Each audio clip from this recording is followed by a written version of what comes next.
اللہ تعالیٰ نے ہفتے میں 7 دنوں میں ایک دن بابرکت بنایا، وہ جمعہ کا ہے۔ اللہ تعالیٰ نے قوم یہود سے کہا کہ میرے علم میں ایک دن ہے بہت برکت والا، وہ تم ڈھونڈو اور چن لو۔ تو انہوں نے خطا کھائی اور ہفتے کا دن چن لیا۔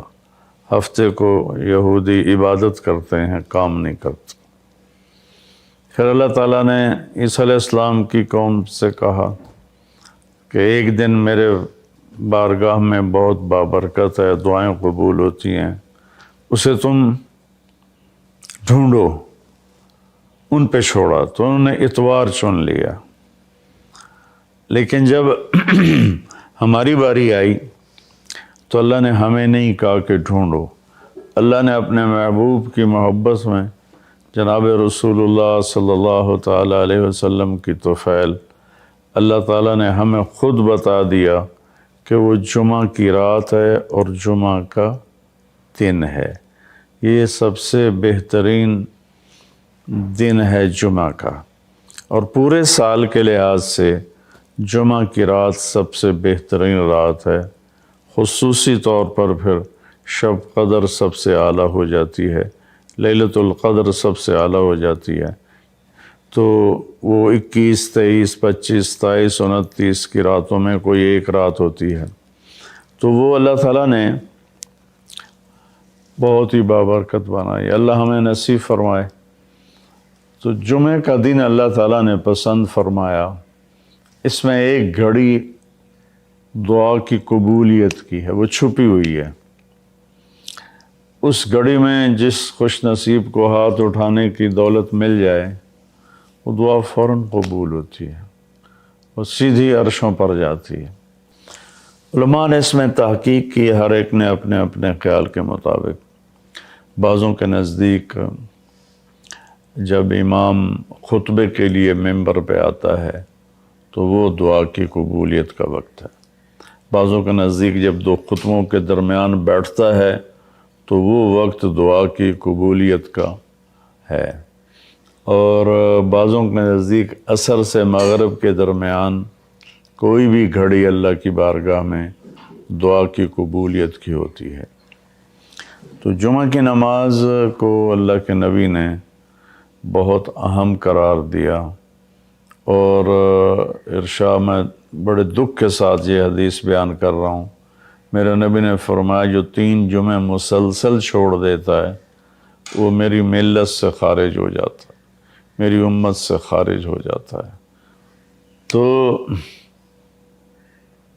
میں اپیل کروں گا ان بہن بھائیوں سے جو نماز میں سستی کرتے ہیں، کم از کم جمعہ ضرور پڑھ لیا کریں۔ عورتوں پہ جمعہ فرض نہیں ہے، مردوں پہ فرض ہے۔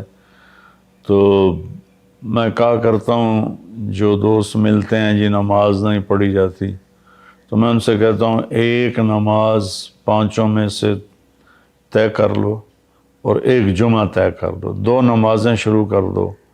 جس نے بھی اس پہ عمل کیا وہ 5 وقت کا نمازی بن گیا۔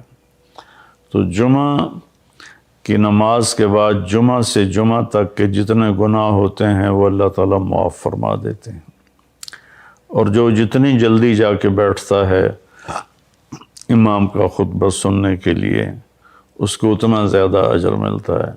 رمضان المبارک میں جنگ بدر ہوئی، 17 رمضان جمعہ کا دن، اور اللہ نے قیامت کو بھی جو قائم کرنا ہے جمعہ کا دن۔ تو ہر دن اللہ کی بارگاہ میں بابرکت ہوتا ہے اگر ہم اس میں اللہ کی مان کے چل رہے ہیں، اور رمضان شریف میں خاص طور پر، اور پھر جمعہ ہو تو خاص طور پر اس میں ہم اپنے عبادت کو بڑھائیں۔ درود شریف جمعہ کے دن کا مبارک عمل ہے، کثرت سے درود شریف پڑھنا، اور 300 دفعہ جو درود شریف پڑھ لیتا ہے وہ کثرت میں شمار ہو جاتا ہے، اوپر کی کوئی حد انتہا نہیں ہے۔ تو میرے بہن بھائیوں، میرے عزیزوں، اللہ تعالیٰ نے ہمیں ہر نماز کی بڑی اہمیت بتائی ہے، ہر نماز کی، لیکن خاص طور پر جمعے کی بڑی فضیلت ہے، اور جمعہ بھی رمضان المبارک کا ہو تو اور زیادہ وہ باعث برکت ہے، قابل رحمت ہے۔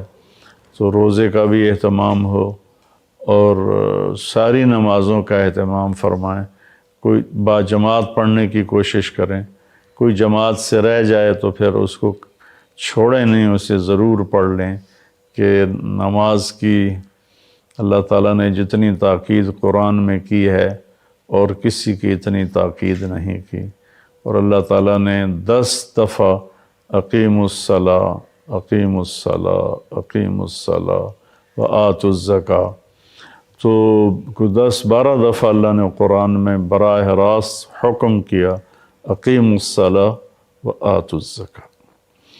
اور ادھر اللہ پاک کی رحمت کے دروازے کھلے ہوئے ہیں، اللہ کا عرش پہلے آسمان پر ہے، جنت کے دروازے کھل چکے ہیں، جہنم کے دروازے بند ہو چکے ہیں، اور میرے نبی کا فرمان ہے کہ اگر میری امت کو پتہ چل جائے رمضان کیا ہے تو تمنا کریں گے کہ سارا سال ہی رمضان ہو، اتنی اللہ کی رحمت ہوتی۔ اللہ نے فضل فرمایا، صرف 1 مہینے کے لیے ہمیں اللہ تعالیٰ نے اس کا پابند کیا۔